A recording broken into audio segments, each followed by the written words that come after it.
Bienvenidos a Divulgación Sin Límites, un podcast de Ñengui EduBlog, donde exploramos el fascinante mundo de la ciencia y sus protagonistas. Hoy nos sumergiremos en la vida y obra de uno de los científicos más destacados de todos los tiempos, Louis Pasteur. Cuando se menciona a Pasteur, se evoca a una de las mentes más brillantes del siglo XIX. Su legado es vasto y su impacto en el mundo científico aún perdura. En este episodio exploraremos en detalle sus contribuciones en la microbiología y su influencia en la salud y la alimentación. Para comprender la magnitud de su obra, es necesario retroceder en el tiempo y situarnos en el contexto del siglo XIX. Fue en este periodo cuando Pasteur realizó descubrimientos que revolucionarían nuestra comprensión de los microorganismos y su relación con la vida y la enfermedad, dando un verdadero golpe de gracia a la teoría de la generación espontánea. En primera instancia, el perfeccionamiento del microscopio compuesto hizo posible el nacimiento de la microbiología descriptiva como parte de la historia natural. Sin embargo, el nacimiento de la microbiología como una ciencia experimental solo fue posible cuando se logró relacionar a los microorganismos con los distintos fenómenos naturales. Muchos de estos fenómenos o procesos son trascendentales en el desarrollo humano, animal e inclusive vegetal, como las fermentaciones y las enfermedades, tras evidenciarse que los microorganismos eran causa y no consecuencia de dichos fenómenos. Louis Pasteur jugó un papel fundamental en el desarrollo de esta naciente ciencia, puesto que sus investigaciones y experimentos permitieron definir claramente los procesos naturales como las fermentaciones, la putrefacción y diversas enfermedades de los seres vivos como procesos típicos microbianos. Según menciona Norberto Paleroni, la obra de Pasteur tuvo el mérito de dar un golpe de gracia con un poderoso argumento que destrozó la idea de la generación espontánea, misma que sustentada en viejas creencias no científicas, defendía como cierto que la vida compleja se generaba a partir de la materia inerte, casi como si se tratara de un acto de magia.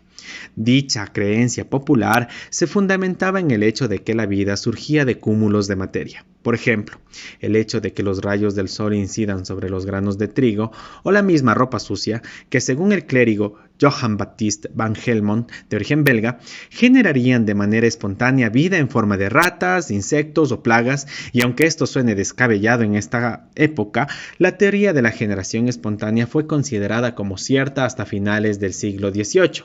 Esta teoría fue descrita por Aristóteles y su escuela filosófica en la antigua Grecia. Y aunque la teoría de la generación espontánea tuvo varias formas a través de los tiempos, no fue sino hasta finales del siglo XIX que su debate dio lugar a una gran polémica sobre su veracidad. Hoy es sabido que los alimentos, al entrar en un proceso de putrefacción y al sometimiento de análisis microscópico, se encuentra que está repleto de bacterias y hongos que se encargan de su degradación. Por lo tanto, mantener a los alimentos envasados prácticamente por un tiempo indefinido sin que se pudran o fermenten es posible gracias a las investigaciones de Pasteur, que corroboran que dicho alimento, al ser sometido a un shock térmico, es decir, calentamiento o enfriamiento, y al envasarse herméticamente, pueden ser conservados sin que estos entren en procesos de descomposición por un tiempo prolongado. De modo que Pasteur seguramente se preguntó, ¿de dónde provienen estos seres minúsculos y que con frecuencia no se ven en los alimentos frescos? Pues bien, este brillante químico francés primero demostró que en el aire existían estructuras que se parecían mucho a los microorganismos que observó en la materia en descomposición. Según Madigan y colaboradores, Pasteur descubrió que el aire normal contiene de manera continua una amplia diversidad de células microbianas intangibles, mismas que se encuentran en materias en descomposición.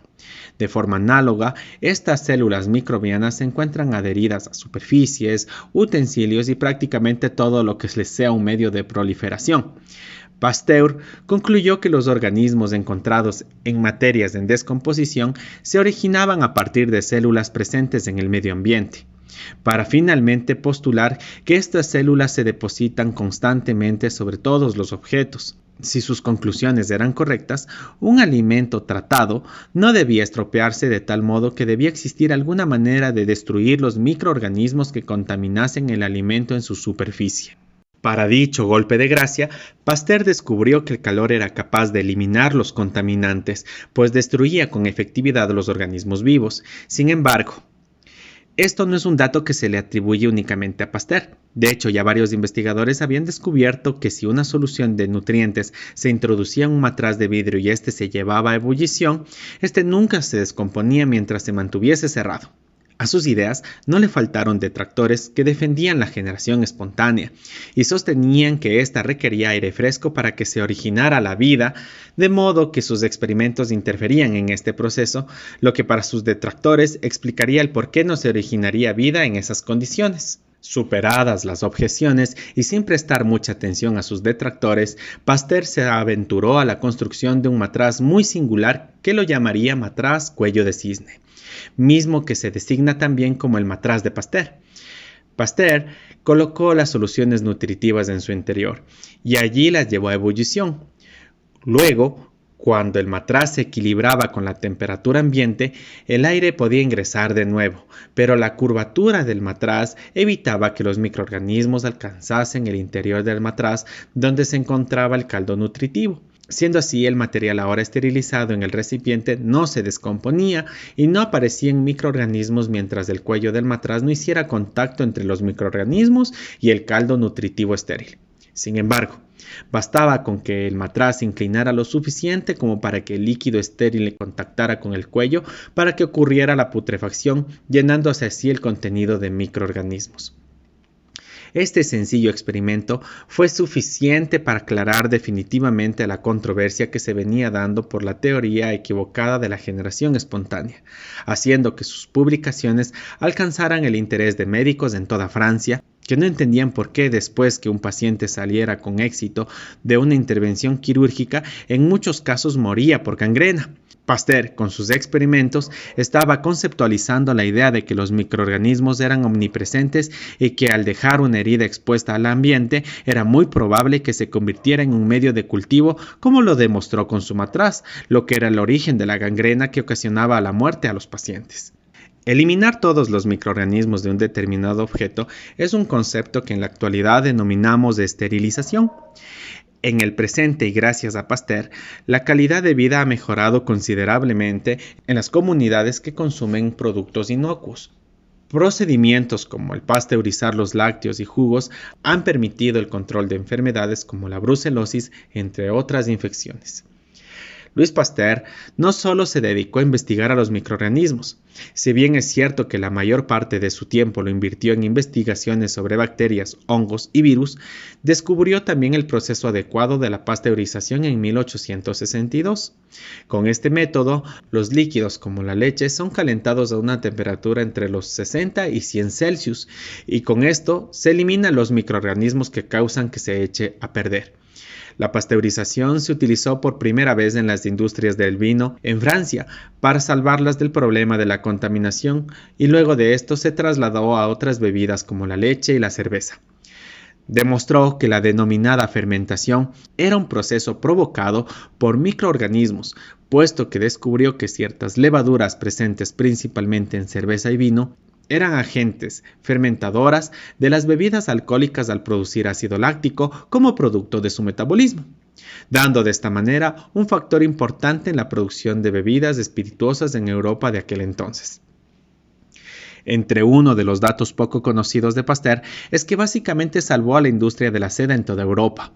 Esto se realizó mientras se encontraba en la elaboración de su teoría de los gérmenes. Descubrió que la pebrina era una enfermedad ocasionada por un gusano microscópico denominado Nosema bombycis, afectando gravemente la salud del gusano que era empleado en la producción textil de seda.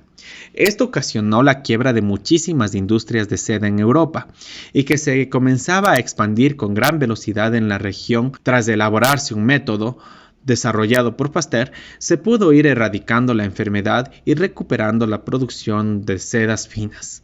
En 1879, Pasteur desarrolló la vacuna veterinaria para curar el cólera en pollos. Los animales inoculados contrajeron la enfermedad, pero se volvieron resistentes al virus. A este hito le sucedieron nuevas vacunas desarrolladas por él para tratar otras enfermedades como la tuberculosis, el antrax y el sarampión. El antrax fue la mayor causa de muerte de animales de pastoreo y corral en la época, así como también causa ocasional de la muerte de seres humanos. El desarrollo de una vacuna contra esta bacteria produjo una caída dramática en el rango de infecciones.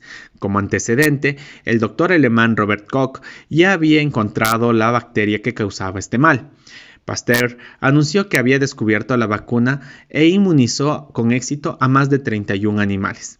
Determinó con sus estudios que la temperatura era un factor importante para el control microbiano.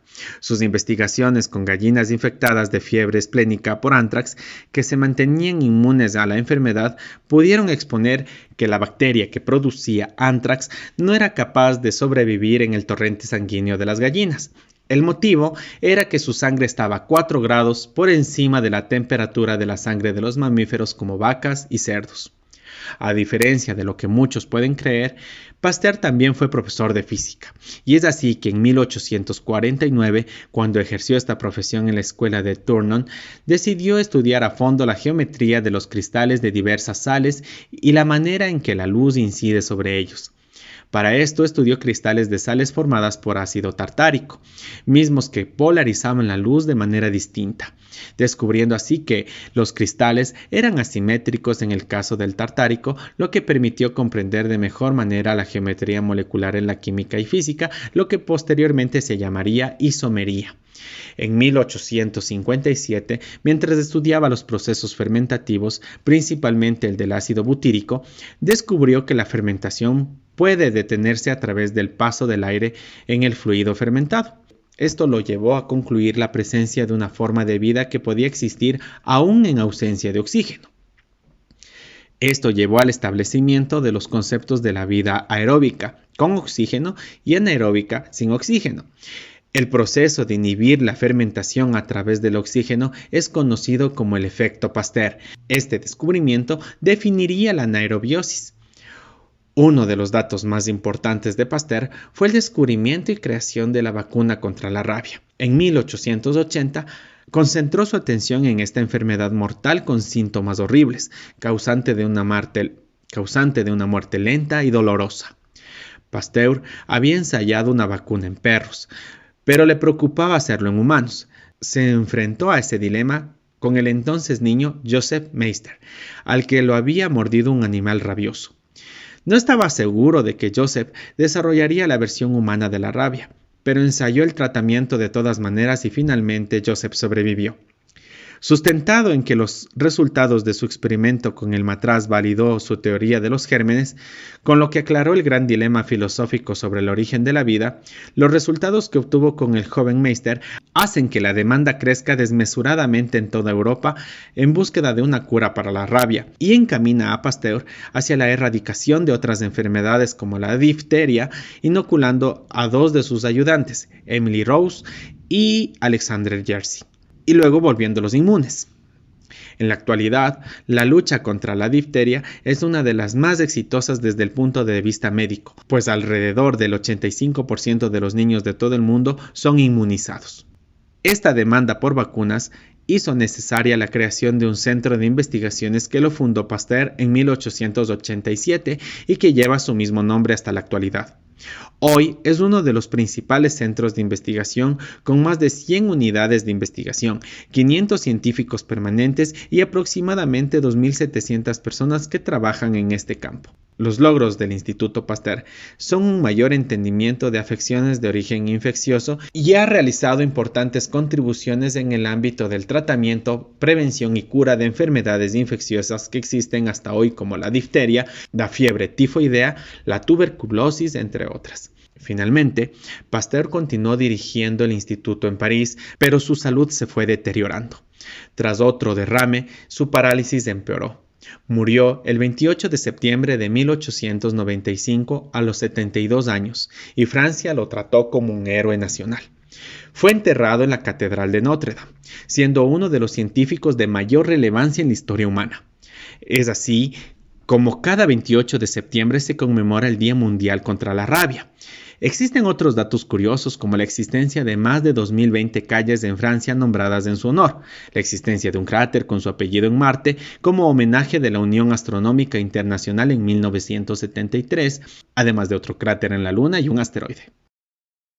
Hasta aquí llega este episodio. Sin duda, Louis Pasteur fue más que un científico. Fue un visionario cuyas investigaciones transformaron el mundo que conocemos. Su legado vive en cada avance científico y en cada vaso de leche que nos tomamos, en cada vida salvada gracias a sus descubrimientos y sirviendo de ejemplo para muchos hombres y mujeres en la ciencia. En la realización de este podcast nos hemos basado en las obras de Norberto Paleroni, Principios Generales de la Microbiología del Departamento de Bacteriología e Inmunología de la Universidad de California, del Programa Regional de Desarrollo Científico y Tecnológico del Departamento de Asuntos Científicos con la Secretaría General de la Organización de Estados Americanos en Washington, y en la obra de Madigan, Martinko y Parker en su blog de Biología de los Microorganismos, Pasteur y el fin de la generación espontánea en su 10ª edición en español de Persus Prentice Hall. Los invitamos a seguirnos en nuestras redes sociales y apoyarnos en nuestras iniciativas de divulgación científica. Déjanos un comentario para favorecer el algoritmo. Gracias infinitas por escucharnos y no olvides visitar el artículo original en nuestra página principal en Ñengi. Hasta siempre. Esto fue Divulgación Sin Límites, un podcast original de Ñengi, edublog ecuatoriano de divulgación y difusión científica. Investiga, aprende, divulga.